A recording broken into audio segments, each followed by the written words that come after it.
Welcome to Grace Archie with Jim Babka. I'm Jim Babka, and this is an installment we call Instant Grace. Measles, let's talk about it for a moment.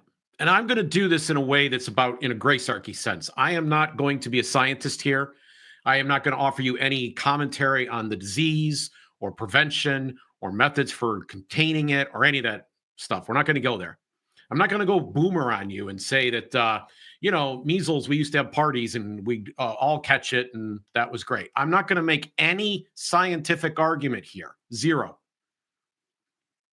New York Times, though, has limited space for headlines, and they put out the following headline: Unvaccinated New Mexico resident dies of suspected measles.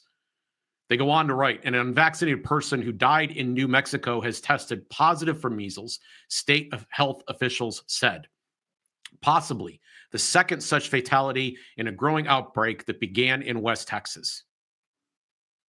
That's two stories now of people dying with measles. That's sad. It's tragic, especially for the people involved. But there are three things to point out. First, tested positive for measles, they report. In neither story have we been told whether the person died from measles.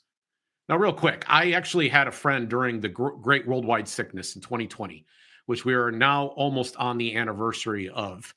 And it was during this month, 5 years ago, that he passed away. He was one of the very first wave of people who died from C+. But then later, I had someone else that was formerly in my life who was in their 80s. They had cancer. The cancer had been ravaging. They were hospitalized for many weeks, came home to be with their family over a holiday. Before the holiday was over, he was back in the hospital, diagnosis of C+. He'd lost 25 pounds in the intervening time. He contracted pneumonia and died. And now the family says C+ is his cause of death. We can tell the difference between a comorbidity or actually having this presence of this in your body. We can tell the distinction between that and actually dying from. And in no case have we been told, either case have we been told that. Second, we're in a nation of 340 million people. So to say that two people have died, even if it was from measles, this is not a statistic. These are anecdotes right now.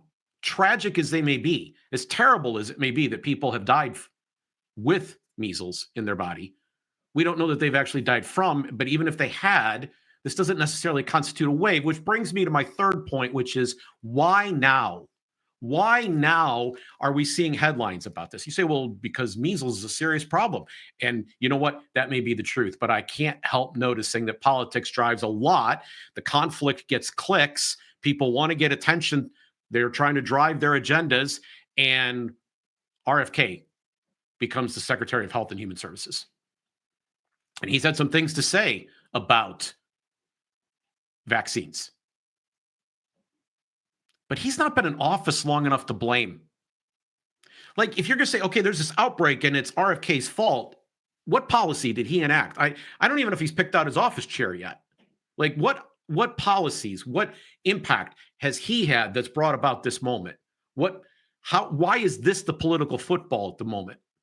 And I couldn't help but harken back to 1991, which is a time when I was just, still kind of late in my college career. And at the time, homelessness was considered a really big issue. It showed up in network television programming. It showed up on the evening news. It showed up in talk radio. These were the vehicles of the time where people got their news. And people were talking about homelessness a lot. And I'll be honest with you, they were talking about homelessness a whole lot more back then than they are now, even though the problem of homelessness in many ways is worse than it was back then. Why? Well, there was a Republican in the White House and he didn't care about the homeless enough. So now there's another Republican in the White House and they don't care about vaccines enough. And so now we're supposed to start talking about it. Now, I'm going to put a link in the show links to something called a media agenda setting. I'm going to probably put a couple links down to this. It's a very, very important idea. One of the links will be to the Zero Aggression Project's mental levers, zeroaggressionproject.org, which brings you this show. And it's important that you understand that the stories that dominate the news become the energy that we all discuss. They have an ability to set the agenda, to dictate what it is that regular people are talking about. And they even more, I can tell you this from my experience as a radio talk show host and as a guest radio talk show host.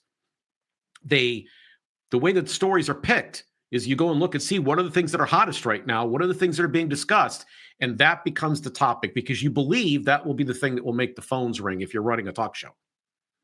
And then even on this platform where we're attempting to compete with a bunch of other people, it's the things that are current right now that people are going to want to get information about. So measles, we got to talk about measles because that's in the news. And so we end up having these conversations. The media sets the agenda for what we discuss, what we care about, and what it is that we fear. Because, again, I have no medical advice here. I have no scientific advice to offer, but I just want to say that we are being made to fear.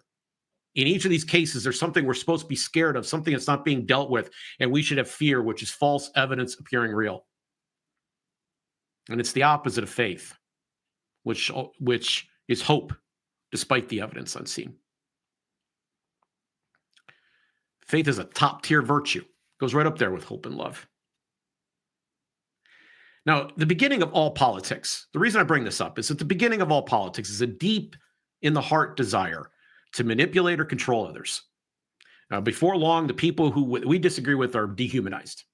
They're stupid, they're knuckle draggers, they're vile, they're barely even human at some point. And force against them becomes justified as we dehumanize. So I want to encourage you, live by your values, do as you will. And if you're passionate that there's actually a problem in any arena, not just with the measles, and if you haven't yourself been scared by agenda setting, then have rational arguments to present and stick to those arguments, even if they don't appear to get you everything you want right away. And when you get resistance, use those as moments to learn, to teach, and most of all, to improve.